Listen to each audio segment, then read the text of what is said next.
Ang balita natin ngayon, of course, itong San Miguel Beer ay susubukan ng tapusin itong Commissioner's Cup Finals.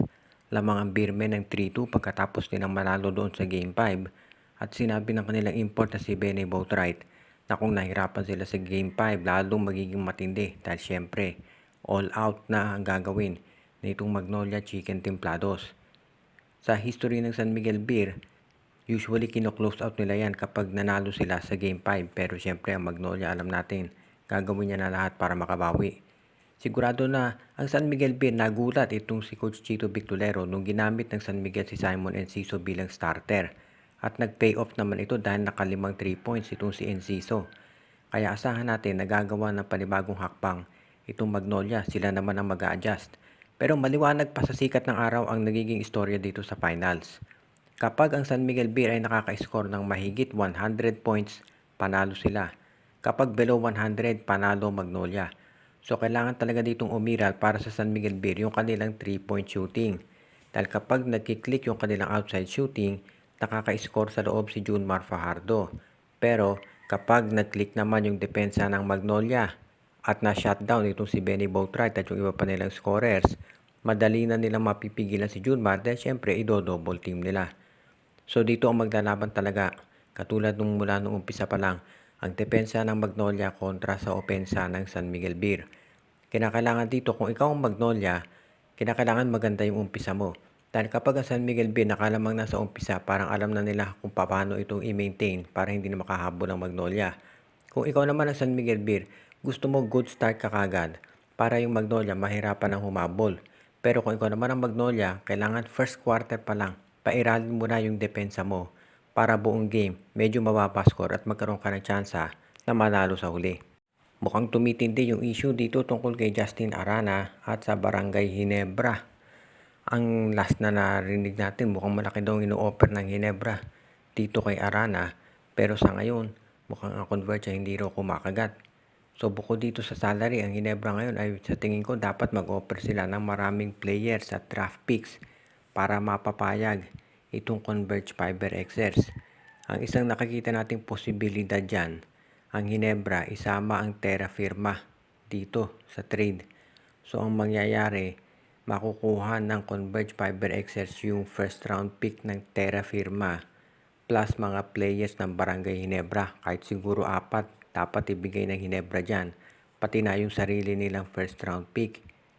So kung sakasakali mangyayari dito, mapupunta sa Converge yung first round pick ng Terra Firma, yung first round pick ng Barangay Ginebra, plus 4 na players ng Barangay Ginebra. So ang mangyayari niyan, 3 ang magiging first round picks ng Converge Fiber Xers dito sa darating na draft. Yung sarili nila, yung sa Terra Firma at yung sa Barangay Ginebra. Yan kaya ay sasapat na para pumayag ang Converge Fiber Access na i-trade itong si Justin Arana. Siyempre, depende rin niya siguro kung sino yung mga players na pwedeng ibigay ng Barangay Ginebra. Pero kung ako Ginebra, lahat ng players pwedeng i-trade maliban lamang dito kay Scottie Thompson, Jamie Malonzo at Christian Stan Hardinger. Kahit si Japet Aguilar, payag akong i-trade yan para kay Justin Arana at kahit isama mo pa itong si Stanley Pringle. So abangan natin kung ito ay mangyayari talaga at payag na ang Converge na i-trade itong si Justin Arana dito sa Barangay Ginebra kung ang kapalit ay napakaraming mga players at mga draft picks. Pero sa ngayon syempre ang Converge mukhang ayaw pa rin bitawan yung kanilang price center. Ano kaya ang mangyayari dito sa Magnolia Chicken Templados? Dahil ngayon alam na natin lahat na sila ay nandito sa finals at syempre diyan nakafocus ang kanilang atensyon. Pero kung sakasakali, hindi natin sinasabing mangyayari, pero kung sakasakali na sila ay matalo at mag-champion ng San Miguel Beer, ano kaya mga pagbabago ang maaasahan natin dito? Maganda naman ang nilalaro ni Paul Lee, ni Ian Sanggalang at yung iba pa nilang players. Pero syempre, alam na ng management na frustrated yung fans ng Magnolia.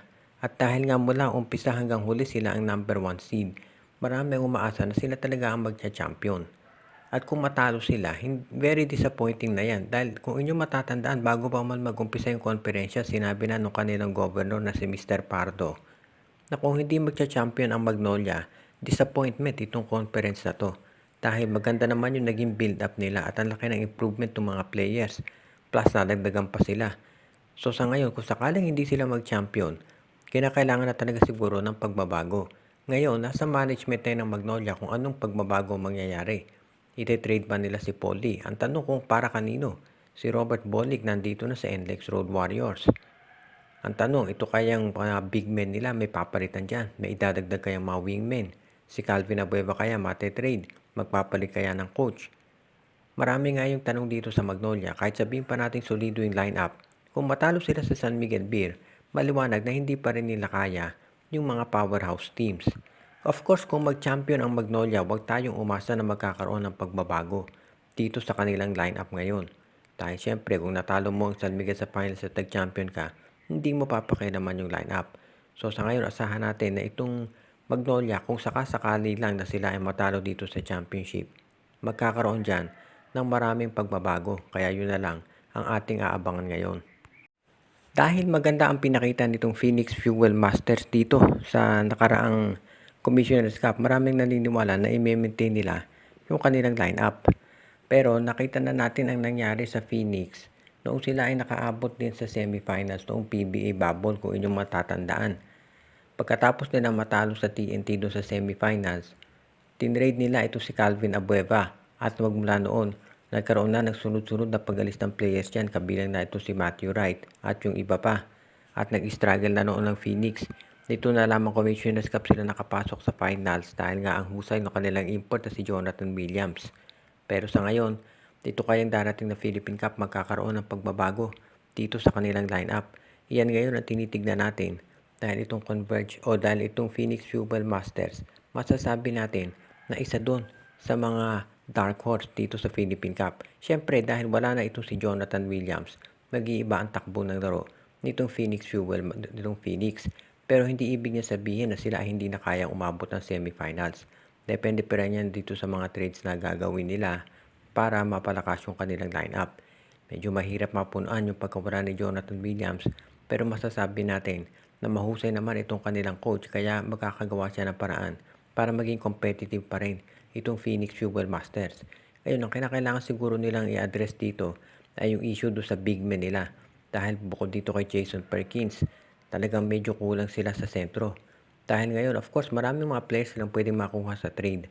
At of course, kailangan din natin consider na maraming mga teams interesado dito kay Jason Perkins at kay Tyler Tio. Kaya abangan na lang natin kung ano ang magiging moves nitong Phoenix management.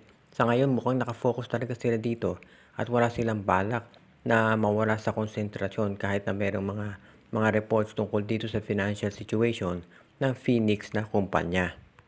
Happy birthday muna sa ating taga-subaybay na si Jonel Alagon. At shout out kay John Ray Mark Escuela, Joshua Giray Espejo at Rosales family, kay Donel Santiago, si Judy Edwina, Shaina, Carl, Jaira at Jonah Villarosa. Binabati din natin si Reden, Elena, Laila at Bonbon Lansang. Pati na rin si Katsakino Dukusing, Romeo Conchada, Jonald Malyari, si Jason Mendoza, Junjun, Angie, Patpat at B-Boy Matas, JJ Sibum, Ireneo Salangsang, si OG, Len Gio at Gia Santillana at Tagle family, Edwin Carmona Jr., si RG Bueno at Dalina family, Ronald Barbosidad, Junicio Mercado.